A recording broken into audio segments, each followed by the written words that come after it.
Jadi kali ini gue nggak sengaja ketemu sama orang yang ngerti musik metal dari sisi belakangnya, bukan anak band ya. Kali ini gue ketemu Mas Mudia. Gimana Mas kabarnya? Alhamdulillah kabar baik. Nggak sengaja ketemu. Gue juga nggak sengaja ketemu dia. Jadi nggak sengaja. Nah, gue yang mungkin orang nggak ada yang tahu itu lu tuh awalnya di musik itu dari kapan Mas? Awalnya jadi jurnalis di musik kan, yang setahu gue kan dulu jadi jurnalis kan. Nah, awalnya tuh dari kapan dan mulai apa? Sebenarnya kalau jadi jurnalis tuh kalau yang pro ya, kan sebenarnya udah lama sih, tahun 97 itu gue pernah kontributor di majalah Hai. Tapi yang benar-benar gue baru dapat gaji pertama itu sebagai wartawan tuh tahun 2000. Akhir 99 lah, itu di tabloid Mumu. Gue nggak tahu anak sekarang ada yang tahu Mumu apa enggak. Jadi dulu ada tabloid musik isinya khusus musik, namanya Mumu, Muda Musika, kepanjangannya. Itu habis itu dari situ gue sempat mampir ke label bentar, label rekaman.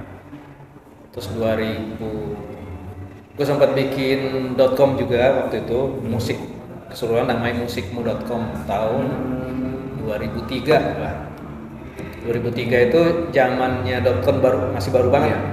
Baru ada Detik, dulu ada astaga.com. Oh iya, Astaga. Ada bisik.com kalau nggak salah. Ya, ada Cafe Gaul gitu kan. Iya. Nah, gue bikin musikmu. Terus dari situ 2004 dapat tawaran bikin media majalah Gitar Plus gitu.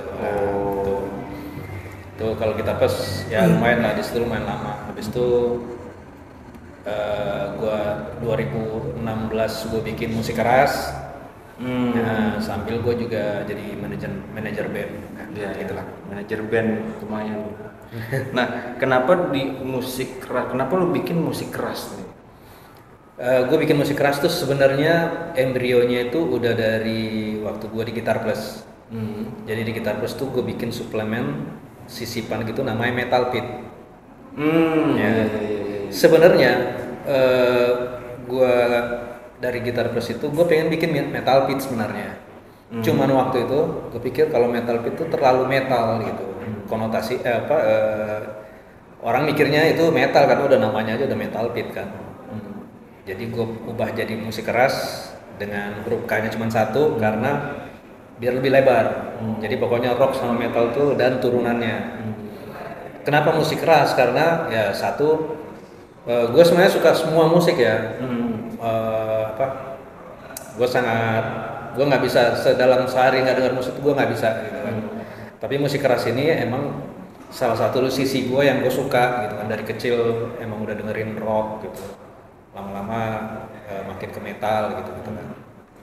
Intinya itu. Cuman di luar itu gue melihat musik keras skenanya itu emang makin kesini makin luas kan. Kan ada tuh datanya kan, metal di Indonesia tuh gede banget gitu kan.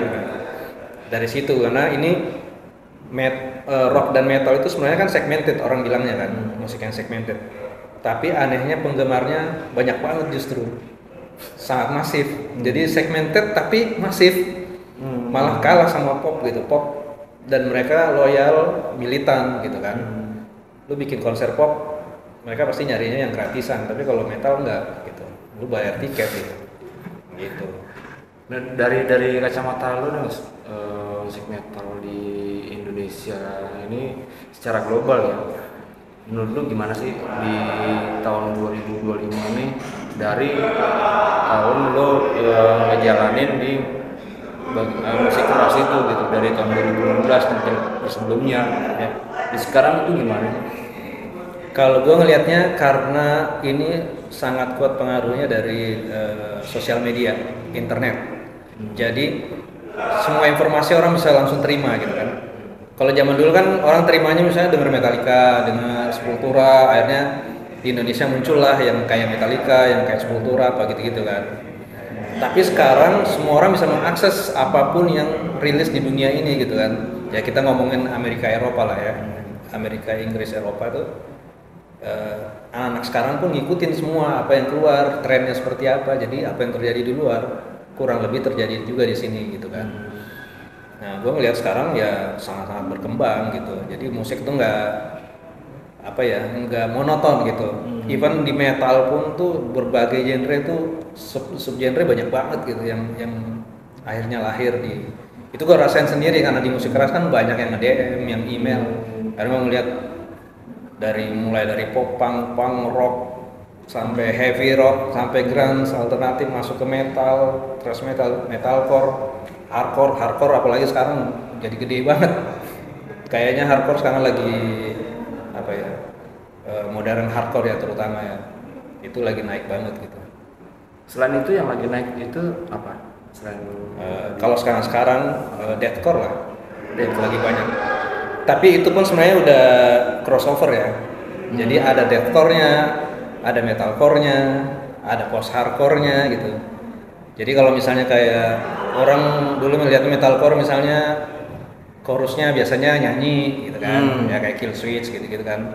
Bagian chorus nyanyi, nanti ada breakdown-nya gitu kan. Tapi deathcore pun sekarang udah begitu juga gitu. Jadi ada yang pure growl tapi akhirnya ada selipan-selipan nyanyinya juga. kenapa bisa gitu ya? Karena orang nggak mau dibatasin dengan nggak mau dikotak-kotakin sama genre gitu. Oke, gua death metal misalnya, itu death metal, tapi gua masukin ada breakdownnya atau ada unsur apa, terutama di sound ya. Sound kan sound digital kan makin gokil ya teknologinya, jadi akhirnya semua bisa memakai sound yang sama gitu. Gitu sih. Nah, berarti banyak ya yang kalau gue lihat ini deathcore.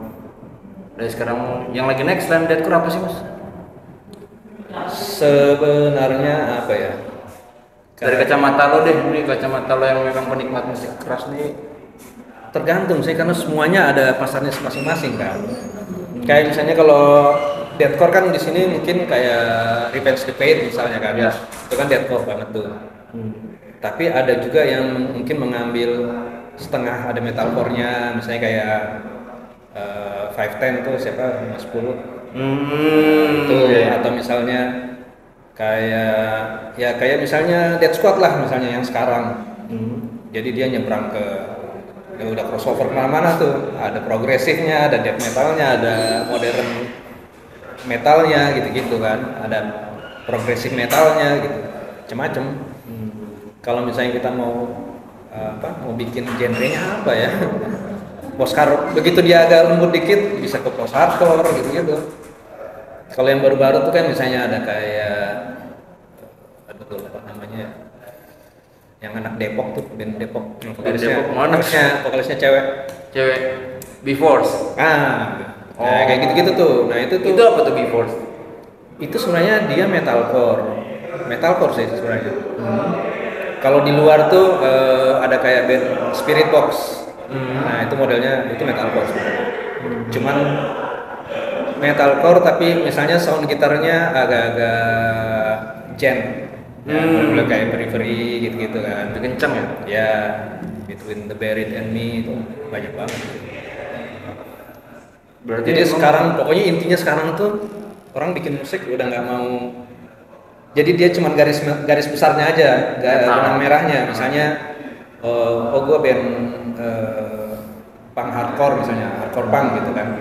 Tapi pas bikin musiknya pasti ngambil dari mana-mana gitu. Gue pengen ada dikit thrash metalnya misalnya, atau gue pengen ada dikit ada sentuhan-sentuhan gitu-gitu. Karena kan emang nggak ada yang salah kan sebenarnya. Iya sih.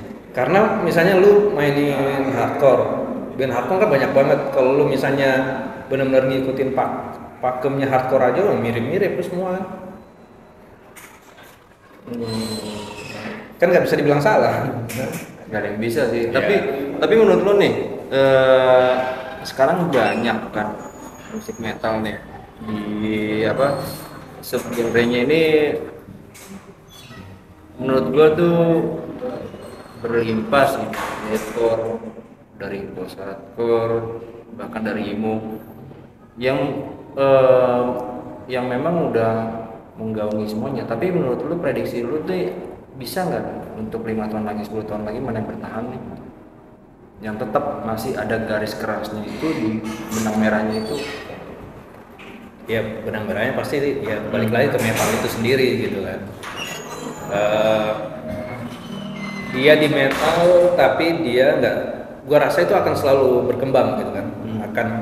Akan semakin banyak bukan cloningan, apa kayak kombinasi ya, kayak tadi crossover yang diterapin gitu. Misalnya kayak gini, contoh yang paling jelas sih kayak misalnya Bring Me The Horizon lah. Pertama muncul kan dia deathcore gitu, itu deathcore awal gitu. Tapi kan makin kesini pas keluar album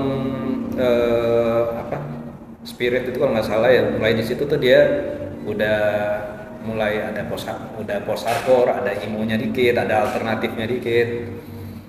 Album emo juga begitu. Terus makin kesini mulai agak keras lagi gitu kan. Tapi ada campuran apa ya, kayak dia macam-macam elektroniknya gitu-gitu. Itu perubahan itu tuh yang dipinginkan itu dari label atau dari bandnya sih ketika band Kayaknya kalau kita ngomongin metal ya, label nggak terlalu pengaruh. Beda kayak band pop gitu. Oh gitu. Karena satu label banyakkan bawaan si bandnya sendiri juga. Dan label pun sekarang kalau kita ngomongin di underground kan label dia udah mengkhususkan kan. Misalnya labelnya death metal kan ada gitu kan. Di Indonesian death metal tuh ada. Label yang kecenderungannya ngambil yang metalcore juga ada. Yang hardcore juga ada, ya gitu-gitu. Atau label bawaannya si band sendiri, gue bikin label sendiri dah gitu misalnya kan. Kalau band-band gede, misalnya kayak di luar, ada yang masih di label gede, misalnya di Warner atau di mana gitu-gitu kan. Mungkin ada, kalau udah segede gitu mungkin ada hitung-hitungan bisnis gitu. Tapi segimana mungkin biasanya ya akan menyesuaikan tetap dengan si bandnya, karena kan fansnya yang nggak bisa dibohongin kan. Ya contoh paling inilah zaman Burger Kill lah masuk Sony kan. Karena akhirnya fansnya nggak nerima kan, akhirnya keluar lagi gitu kan. Bukan nggak nerima tapi berubah lah gitu. Mereka pasti ngerasa itu berubah. Kalau di luar misalnya kayak Avenged Sevenfold gitu kan. Nah itu kan berubah musiknya dari yang metalcore awal terus jadi sekarang makin progresif malah gitu. Tapi dari saringan lu nih, dari musik metal yang banyak masuk ke lu, ada nggak yang memang bisa lagunya dikenang sampai kapanpun dari ukuran musik metal sebagai band metal juga? Ada nggak bocoran deh dari lu nih? Selain yang udah nih, yang udah ada ya pasti tau lah Burger Kill atau Betrayer yang punya hits yang melanda banget. Yang pasti kan kalau kita ngobrolin metal nih, metal zaman sekarang kan gini, metal itu kan zaman dulu kan ada orang bilang power metal tuh metal, atau kayak dulu misalnya Iron Maiden kan metal, tapi kan metal yang sekarang nggak kayak gitu kan. Iron Maiden tuh udah masuk rock sekarang kan, hitungannya kan. Band-band Jawa Timuran gitu yang power metal apa segala macam itu udah rock hitungannya. Metal tuh ya benar-benar yang metal gitu, death metal thrash metal, grindcore, bahkan grindcore juga udah agak ke situ gitu kan. Nah kalau misalnya mau dibilang yang bertahan, satu kulturnya beda, kita nggak bisa bandingin sama musik yang ada di mainstream yang di atas tanah gitu kan. Mereka kan mainnya single. Kalau di metal kan orang itu cenderung menyukai bandnya emang dengan musiknya, dia belinya album, dia dengerin semua lagu gitu, bukan yang single doang gitu kan. Kalau di pop kan begitu kan, keluarin single orang dengerin ya udah, kalau dia nggak suka ditinggalin, dia denger yang lain. Kalau di metal kan enggak, gue suka Burger Kill misalnya, gue dengerin tuh satu album.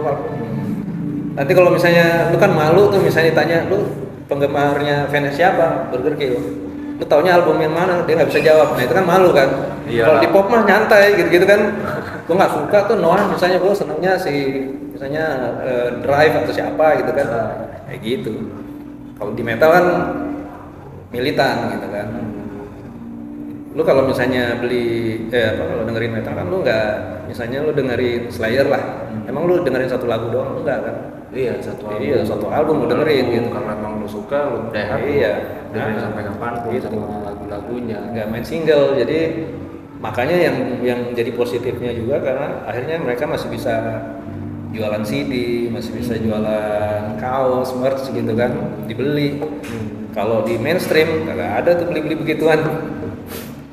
Coba Noah ngeluarin CD gitu, dibeli gitu enggak. Iya. Misalnya ya, misal satu contoh gitu. Kalau di pop ya gitu. Tapi untuk ukuran musik metal tetap bertahan itu dan konsisten bagus ya. Iya, karena entah kenapa ya, makin kesini tuh dan bisa dibilang kalau menurut pengamatan gue ya, metal makin gede, rock yang makin kecil. Kok gitu? Iya, metal tuh yang lebih apa ya, kecenderungannya jumlahnya tuh lebih banyak. Rock itu cenderung mengarah ke heavy rock lah, model kayak KPR gitu kan. Kalau yang sekarang tuh Black Horse gitu kan. Iya. Model-model gitu yang 70s gitu, yang laku. Kalau rock model kayak misalnya El Pamas atau apa gitu itu udah nggak ada gitu. Adanya mungkin di daerah-daerah mungkin masih dengerin gitu kan. Mungkin ketemunya belum ketemu di fasenya itu kali ya. Ya, jadi eranya katakanlah eranya Lock Selebor lah. Eranya itu kan di 90s kan. Gitu di era 2000-an udah kurang ya, namanya paling Jamrud doang gitu yang masih panjang ininya umurnya gitu. Nah, tapi di metal ya terus nih band-band metal semua yang lama-lama juga masih ada sampai sekarang gitu. Makin banyak ya, kalau gue mikir-mikir tuh makin banyak, cuman gue makin kedernya memilihnya itu memang harus bisa menjual kali ya. Itu konsekuensinya karena kan sekarang semuanya digital. Lu bikin rekaman lagu gampang banget kan, di rumah juga bisa, yang penting lu punya softwarenya. Bahkan rilis di Spotify lu sambil boker misalnya di toilet lu tekan gue rilis sekarang tek masuk langsung gitu kan. Kalau dulu kan ada filter, lu mau masuk label harus dikurasi, ntar lu kerja sama produser yang tentuin, wah ini nggak bisa dijual nih, ini nggak bisa. Sekarang kan nggak ada, udah rilis aja. Tapi dari kacamata lo ada nggak yang bisa dijual, yang dari band-band yang nongol? Nah, terbalik lagi ngejual ini dari segi apa? Lu dari barometernya apa gitu? Parameternya apa dijual itu? Kalau misalnya kita ngomongin di acara-acara festival yang bisa narik tiket misalnya kan, ya itulah band-band gede itu yang lu tahu lah siapa aja band-bandnya kan. Yang udah ada nama semuanya ya. Yang Bisa narik tiket. Ya. Kalau yang band-band baru, biarpun musiknya bagus kan jadi band regis dulu kan. Ya itu kan pastinya gitu. Dan kebanyakan emang acara-acara kayak gitu kan hitungannya komunitas kan. Tapi kalau misalnya udah gede-gede synchronize atau apa dan jadi headliner ya bandnya itu aja. Mungkin itu pun nanti akan ada waktunya mereka lewat kan. Saya nggak sekarang misalnya ada Strangers misalnya. Ya. Nah Strangers, 510, Dark Soul juga tuh. itu kan yang sekarang era-era baru yang mulai naik gitu kan. Gitu. Dari Bali juga banyak tuh bagus-bagus. Dari Bali, ya. Parau juga masih lumayan itu. Ya, Lucidia Yang misalnya jempol itu di keren tuh. Terus yang band yang dibikin Widi yang bekas Dead Squad. Nama bandnya Informal Lamentation ya. Nah, 2 kata namanya agak panjang tuh, keren. Informal Lamentation ya kalau nggak salah. Nah itu yang menurut gua yang sesuai dengan kalau kita bisa dibilang tren ya. Gitu. Mereka sebenarnya metal yang teknikal, progresif, tapi dengan sound zaman now gitu. Gitu. Jadi ya kayak gitulah, paling banyak kayak gitu formulanya gitu. Formulanya dibuat secara keren supaya menarik orang bisa mendengarkan. Nah, ada pesan nggak buat yang nonton nih di YouTube channel ini, buat anak band semua lah, karena yang gue tahu ya anak band tuh mereka pintar, cuman ada sisi yang kurang mengerti di masalah digital lah, inilah. Jadi gue harus ngejelasin juga nih masalah digital ke band-band yang komunitas ya teman-teman gitu. selain dia punya sisi bagus, sisi yang jeleknya. Nah dari lu ada pesan-pesan nggak memang dari lu untuk mereka tuh yang mau dan tetap bertahan di musik metal tuh apa sih mas? Kadang mereka tuh kurang percaya di gua. Karena bukan anak band. Apa ya? Satu hal yang positif zaman sekarang tuh, lu kalau bikin band, biarpun belum pernah manggung, lu udah bisa rekaman dan rilis single. Kadang banyak, bukan kadang-kadang lagi, tapi ada kayak di musik keras banyak lah yang ngirim gitu, yang benar-benar baru satu single dan baru mau nyari panggung. Nah di situ tuh semua kalau lu dengerin, karena teknologi sekarang udah canggih banget, itu semuanya bagus-bagus gitu rekamannya. Kalau zaman dulu kan ada yang mendem lah atau apa gitu, ini kan semuanya bagus gitu lah, tinggal gimana di panggungnya gitu kan. Ya kalau gua sih lebih seneng band yang lu banyakin manggung, maksudnya lu rilis lagu, rilis single, EP atau album, tapi panggung yang paling penting, karena disitulah pembuktian sebenarnya kan. Karena nggak jarang gua ngeliat, gua suka nih misalnya kan, wah gila keren banget nih ininya, musiknya gitu, pas gua lihat manggung gua kecewa gitu. Benar-benar buatan kamar doang jadinya gitu kan, lebih ke situ sih. Jadi kalau menurut gua panggung sih yang penting. Panggung yang penting ya.